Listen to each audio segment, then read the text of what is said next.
What's the outcome you're trying to get to? And very much, why are you using AI to do it?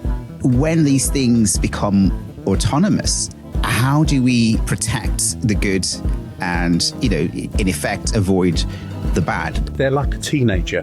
They think they know everything. They think they have the answers to everything, but they hallucinate badly.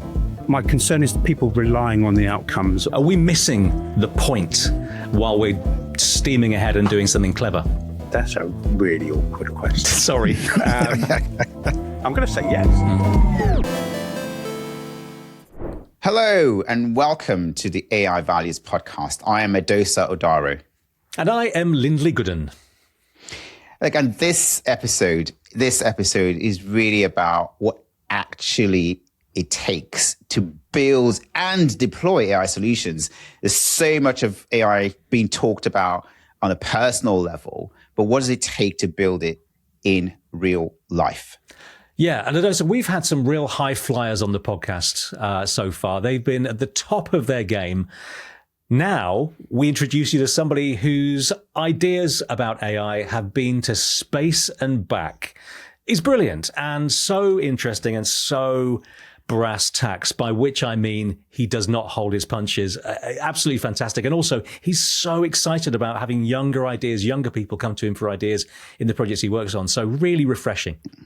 Yeah, but it's not just spaces. I mean, space sounds way out there, which it absolutely is. Yeah.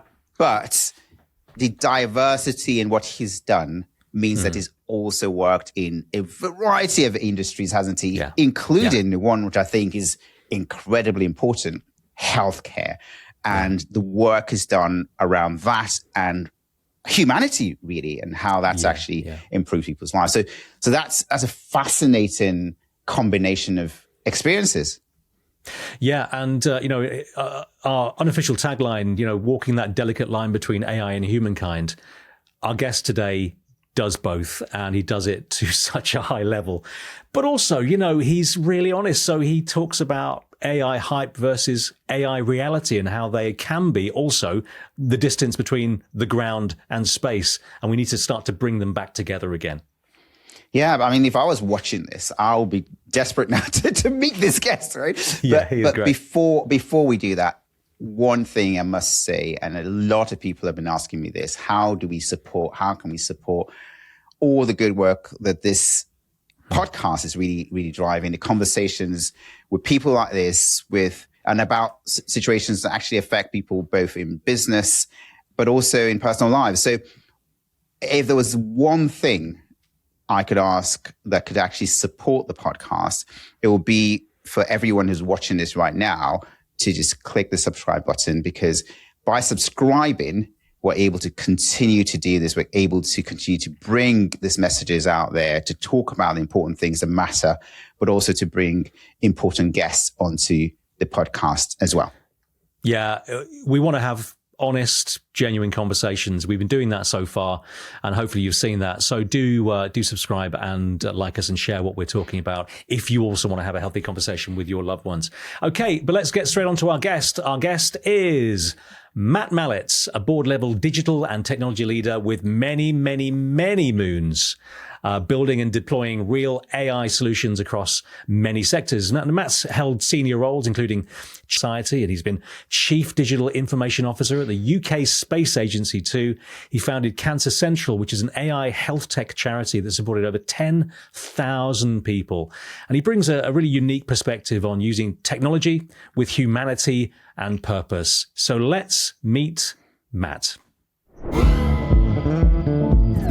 Matt, welcome to the AI Values Podcast. So good to have you with us today. Thank you. I'm glad to be here. Very nice to have you here. It's really good. Now, listen, Matt, I think, there's so much we need to go through. I mean, there's so much going on, clearly in AI, but also in the real world as well. So I want to start off actually quite deep. I want to ask if there was a single thing that is really exciting you right now, or even really concerning you, what would that be? Well, you don't hold your punches, do you?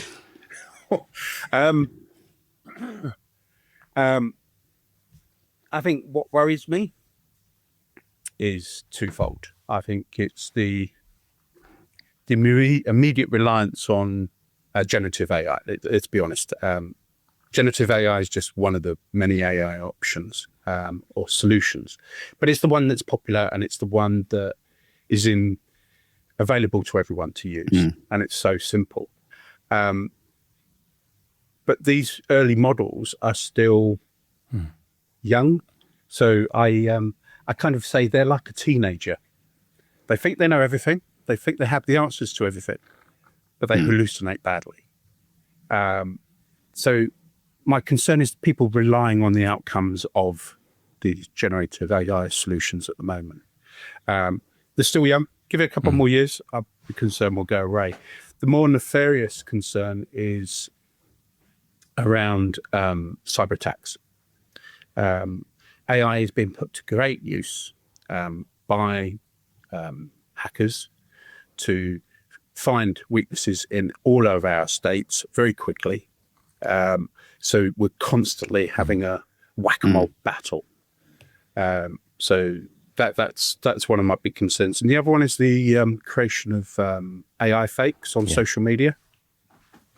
The social media is very powerful, especially for, I'm going to say, the younger generations, but every generation.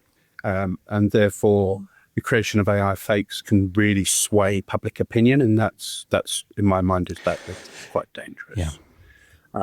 That's the negative side. The positive side, I find what I think is really good is the opportunities that we previously dreamed about, that when mixed with breakthroughs like quantum and the space capabilities that we now have, the opportunities are really limitless for advancement in most sectors, and I think it's going to create a lot more new job opportunities. There's a lot of hype and scare around, am I going to lose my job to AI? No, I don't think so. I think it's augmenting AI into, and I don't mean obviously implanting it, but augmenting AI into your work life, into your personal life, can be really, really useful. And save you a lot of time. Matt, I agree, but I do think you're being very harsh on the teenagers. When I was a teenager, I knew everything, and I like to think I still do. But also, yes, absolutely. Anything that changes our behaviors, our minds, and our behaviors, which is the social media point, is potentially, and we've seen the damage done already. Then, if you employ tools that are incredibly convincing and compelling, look, how are we going to know the difference? And that is clearly a journey we're all going through at the moment. But do you think? Because you're absolutely right. One of the themes that we talk about on this podcast is how AI gives so much, but it also takes away other things, and you may not notice what it's taking away. So while we're looking at the great opportunities and how Gen AI is going to turn something that we do already into something even better, are we running away with the tech and not thinking about the impacts? And that can be positive and negative, but of course we would always think negative. Are we missing the point while we're steaming ahead and doing something clever? That's a really awkward question. Sorry. No, I think it's a brilliant one. I'm going to say yes. Yeah, but in the back of my mind is this just because we are limiting ourselves? Well, there's been a lot of conversations over the last few months on social chats that I belong to about how the Industrial Revolution and the creation of the Luddites. So I'm constantly thinking, am I getting old? Am I becoming a Luddite? Am I turning into my father in the nicest possible way, Dad? Sorry, but am I not able to keep abreast, and I therefore keep trying to balance with what are we losing? Is it because that's all I've known? And I think that's one of the things that really excites me with quantum and AI is it is limitless. And it's the opportunities are bigger and better than even I can dream of, and I'm quite a dreamer. So you can hold two thoughts in your head at the same time, and perhaps as you spend long. Oh no, steady on! Don't. No, I can't do that. Well, only one thought at a time. One and another one in sequence, at least. That's what I'm thinking. But absolutely. But actually, you can have that because of experience, you can have that fear of what can go wrong because you've seen things go wrong in the past, as well as thinking, "Wow, this is amazing." That's okay. Oh, very much. I think gone are the days where I get overexcited normally on technology. It's very much a pragmatic view of how is this going to benefit the business? How is this going to benefit the teams I'm working with? How is this going to have actually a bring public value? You know, can I do it another way that's cheaper? Yeah. So, yeah. Hopefully that answers that. No, it does. Yeah, absolutely. But I think the thing for me, and there's so much going on, and I think some people listening to this and wondering, that's not what I'm feeling. I mean, that could be a leader in a business, or someone sitting there and worried about their jobs. A leader sitting there thinking, okay, I'm investing all of this, but I'm not getting what I'm expecting the other end. I mean, you see all the stats, don't you? What's the thing in your mind is it that is actually stopping, that space almost between I'm putting all this in, but I'm not getting what I expect on the other side? I think a good example would be, what are you expecting to get? What's the outcome you're trying to get to? And very much, why are you using AI to do it?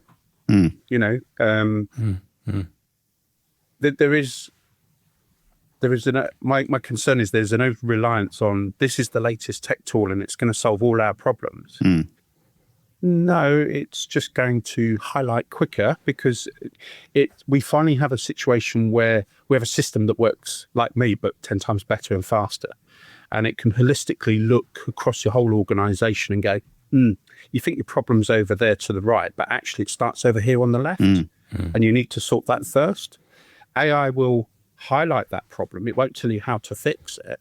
So that's why I don't think we have to worry about our jobs. It'll just highlight where the other problems are. And therefore, if the expectation is, we were looking to cut costs, you've still got to invest the money properly. You've still got to plan and really work it through first.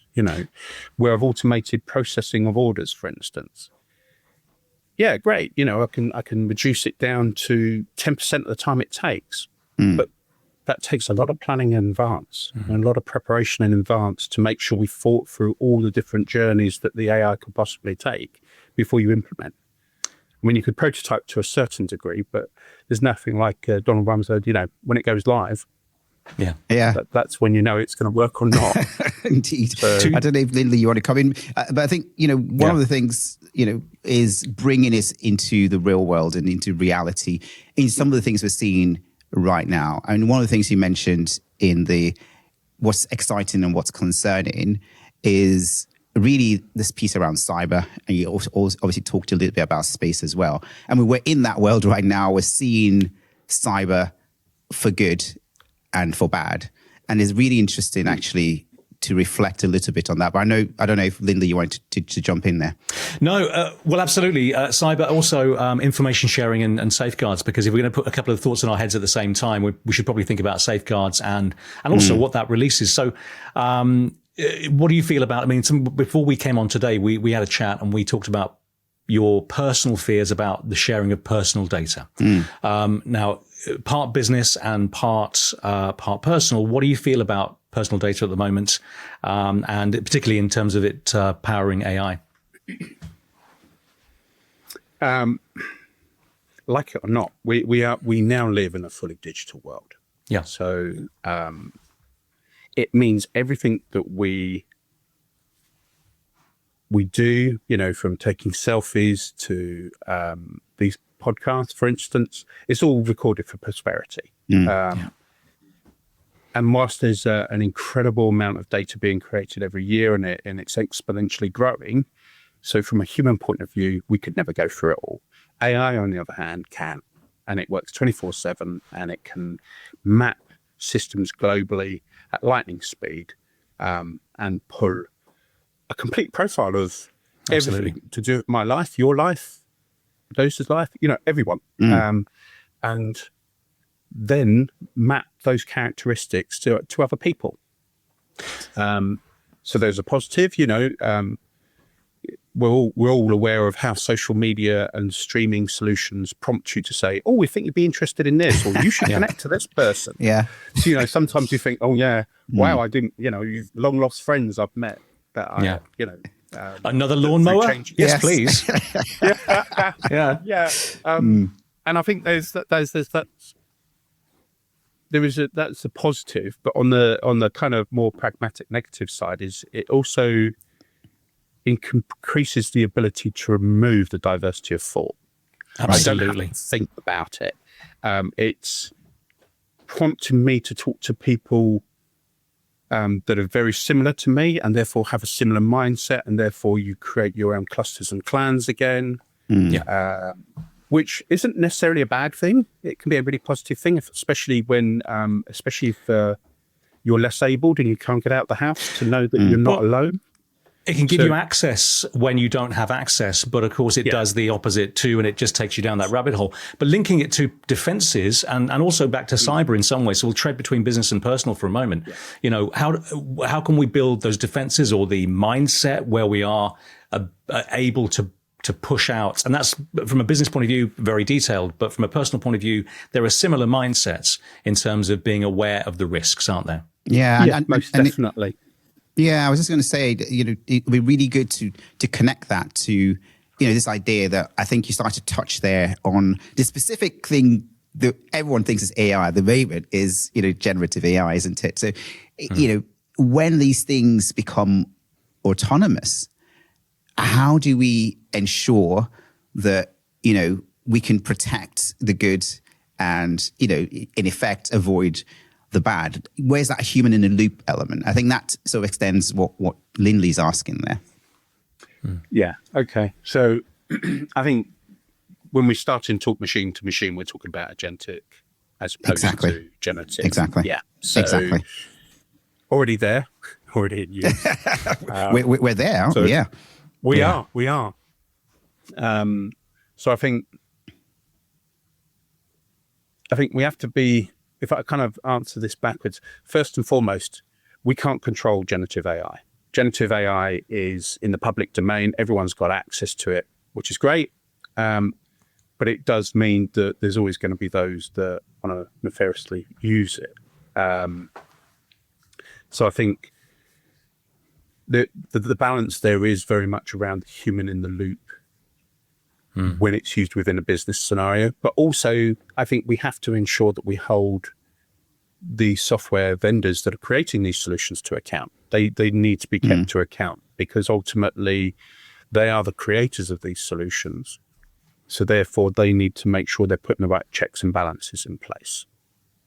We had an instance not too long ago with one of the solutions that became very anti-semantic. So, and that got obviously removed through reprogramming. And I think that's the key part. It's very crucial to have the human in the loop checkpoints. As I said, it's effectively a teenager. All these generative AI solutions and agentic solutions are teenagers. The difference is they will become full-fledged adults within the next year or two. The speed at which these things evolve is just phenomenal. So I think we need to ensure that we put the right guardrails in place, and those guardrails will be different for every business. But from an ethical standpoint, I think, start with the 10 Commandments, put that in the system and tell it that's what it's got to live by. That's, I'm being a bit glib there, and I apologize to no, but that. If any of, I'm sure the people watching us and listening to us have played around with their own agents. If you haven't, it's fascinating. Have a go. But you will realize that you have to construct a very, very detailed set of guardrails and instructions. And you have to keep on updating those, because it'll still wander off to its core programming. So you really have to be very, very precise and very, very forceful on what you do and don't want. And I wonder, we've got 5 minutes left of our core interview. Of course, we'll extend this, and for all of our friends, we'll give you more content later on with Matt. But let's talk about critical thinking. Let's talk about leadership for a moment, because I know you've had a glittering career from Earth to space. And so I wonder, I'm back again. I'm glad you're there. Thanks for joining us from ground level. But what do you think about leadership? And we are all human, so I suppose that whether you're a teenager or whether you are a leader of a large business, you still have the same problems with understanding what's really going on. How good are leaders at critical thinking? How good are they at understanding what we're doing, why we're doing it, what we should be doing, etc.? I don't think the issue is critical thinking. I think every board that I'm on, I can't say the same for teenage, but the teenage joke aside, within the boardroom, critical thinking is crucial. I think it's the wealth of information. I think it's the speed of change that is overwhelming. AI is great at processing all this information, but we still need to be able to step back and go, is it right? Is it, and very much qualify that. And I think in any board, most are very seasoned professionals. And I feel comfortable looking at them going, are you comfortable with these results? And that was pre-AI. So when we're looking at what do they give you? What reaction do you get? Do you get a sort of slightly nervous, sweaty look back at you when you sort of quizzically look at them and ask them to or sort of probe their understanding? Do you get sort of a nervousness in the boardroom? I think too many a nervousness, but it's not as you kind of would expect. It's more a case of watching for certain mannerisms. Because obviously there is a discretion. It's more, I'm sat there and my gut's telling me this isn't right, but I've got no evidence, so I'm probing the questions. And for me, it's very much listening to the questions that my peers ask, not just on AI, on every paper that comes up to the board. Because if they ask certain questions, I'm like, oh, okay, so you've spotted something I haven't. And then usually afterwards we'll have a discussion about it. Sometimes it's just out and out, I'm sorry, I don't see the value in this paper that you submitted, or I don't believe this paper. But that's a very, very strong situation to put any exec in, and not something most boards would do. And I think we're running out, but I do want to ask this. Yeah. I mean, you talked about, the speed of change that's going on at the moment. And I'm looking at it from a board or an executive standpoint at the moment, right? So there's a speed of change, there's a volume of information, there's agentic, there's obviously Gen AI, which sits underneath that. There's what's happening with quantum that's coming, people are talking about that. You mentioned quantum even in this chat. And there is obviously this thing in the horizon, which we don't know if it's distant or near, which is this AGI, autonomous thing that is going to be able to think like us and, act without, actually needing a human to direct it in any shape or form. When you think of it from a board's perspective, looking at all this stuff, what's that one thing that you're able to say to a board member in order to actually direct them in this, this maze of things that are actually going on at the moment? I step it back. It's what are we trying to achieve? What's the outcome? Everyone's talking, or on the golf course or over lunch, everyone's talking about AI. When I go out, it's like trying to shut off because I just want 5 minutes off, and then I hear the next table talking about AI, and I'm like, okay, you've caught my interest. So it's a topical conversation, but we've got a lot more going on worldwide, globally at the moment to worry about. I think that it gets airtime, but not as much as people believe. I think, we've got a lot of commercial levers being pulled that are impacting businesses right now, that the focus isn't just on AI solutions, which is a good thing. I think there's still a long road to go before they're going to have long-term business benefits. But, that said, do I use AI over my board papers? I think most of us do, I read mine, I will admit, I always read mine. But at the same time, 2 or 3 days later, I have AI just summarize it just to remind me what I've read. So, absolutely, we are using it. Yeah, everyone's using it. I'm trying to get more to adopt it. not necessarily enforce and try to do everything using AI, but just to augment it so they can see the benefits and the efficiency drives they can gain for themselves. And finally, because you've talked about Uncanny Valley and the gut feeling that you get in the boardroom, one final thing, let's keep it short and then we'll let you go about your business before our extended chat, is if there's one thing that really gets you emotional, one thing that really triggers you, one thing that either excites you or worries you, and we started off in this way, what makes you emotional? What are you feeling at the moment?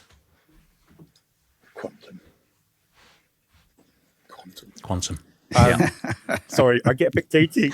The whispered tones tell us everything. Quantum. Yeah. I think the opportunities, AI modeling has meant that we can calculate a lot quicker and create bigger quantum solutions. The number of qubits that we can now use is just absolutely awesome. The speed at which we've been able to do this in the last decade, it's mind-blowing. It's just the opportunities on the computational power. We will be able to get breakthroughs, I'm hoping, especially in the cancer arena. I've done a lot of work, obviously, in the cancer arena, and I'm really praying with my heart that we can leverage quantum to really come up with some solutions to break that. That's brilliant. Yeah, thank you so much. Well, thanks, Matt, for joining us. I mean, I've really enjoyed it. Edosa, you have too, I know. Yeah, absolutely. This has been amazing, and I see now why we've struggled and desperately wanting to get you on here, and you haven't disappointed whatsoever. But listen, I know there's tons of things we haven't looked at, and we really want to. Hopefully, we can get some of these into the extended. We need to talk about jobs. We need to talk about a little bit more about cyber. What's happening in space.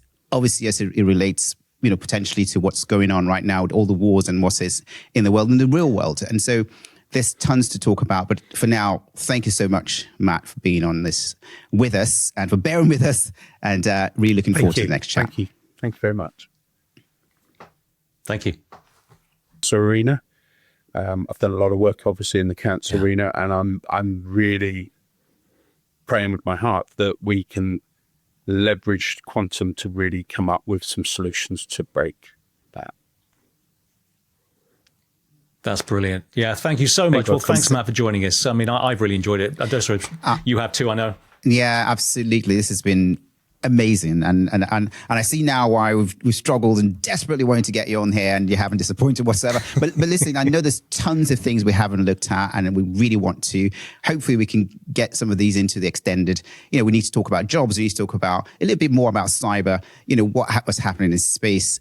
Obviously, as it relates, potentially to what's going on right now with all the wars and what is in the world and the real world. And so there's tons to talk about. But for now, thank you so much, Matt, for being on this with us and for bearing with us, and really looking forward to the next chat. Thank you. Thank you very much. Thank you. So that's Matt. And, how much has he... I mean, you can almost narrow down what he hasn't done compared to what he has done. But no, what was wonderful about that is that point that he made again and again and again. And you could just see it in the way he spoke to us, is to be really honest about it, to not separate your purpose with the human. So absolutely having a clear purpose all the way through, understand what you're trying to achieve, and making sure that it's human-centered, that you are designing with people and what we do in mind. Now, the AI is going to keep on progressing exponentially every other day, and that's the way it works. But to have humans in the loop is, for me, certainly a really important point that Matt made. Absolutely, and just extending on that is this whole idea as to why it's so important to have human in the loop. And I think a lot of people think it's just something, almost an emotional reaction, but actually it's far beyond that, isn't it? And Matt really goes into that, and it's really about, it's where judgment, it's where oversight, is where accountability actually lies for things, not just when things go right, but it's also for when things go wrong. So I mean, when we think technology leadership in more broadly, there's got to be that humanity in there. And to be able to do that, it means, actually bridging strategy, ethics, real world impact, and bringing it all into the one thing, which is actually making AI successful for us all. Yeah, and we've grappled since episode 1 with the whole value versus values, or what does value mean? What place do they have in the development of AI? And this is where it is. This is thinking clearly about what you're trying to do and why you're trying to do it. Because if you just take the technology on and put it in place and plug it in without thinking about the ripple effects, it will go wrong, which is what so many people have seen in the last few years. So really good. Well, thank you very much to Matt. And that's about it for our episode. Thanks very much for watching. It's lovely to have you with us. And as we said earlier on, it's so important to us to bring these conversations to you, these really important speakers, people who are doing great work out there. So if you like what we're doing, please like, subscribe, share if you can, and just talk amongst yourselves about what is really important. And I think some of the stuff that Matt told us today might well go into a few conversations around the world after this episode. Absolutely. And I think, absolutely brilliant conversation. Yeah. And really good, obviously, to have you. And lots of people have gotten in touch and, let us know how they're feeling. Please keep doing that. Search for us in AI Values. If you can subscribe, please do so. And really looking forward now to the next time. Yeah. Bye for now.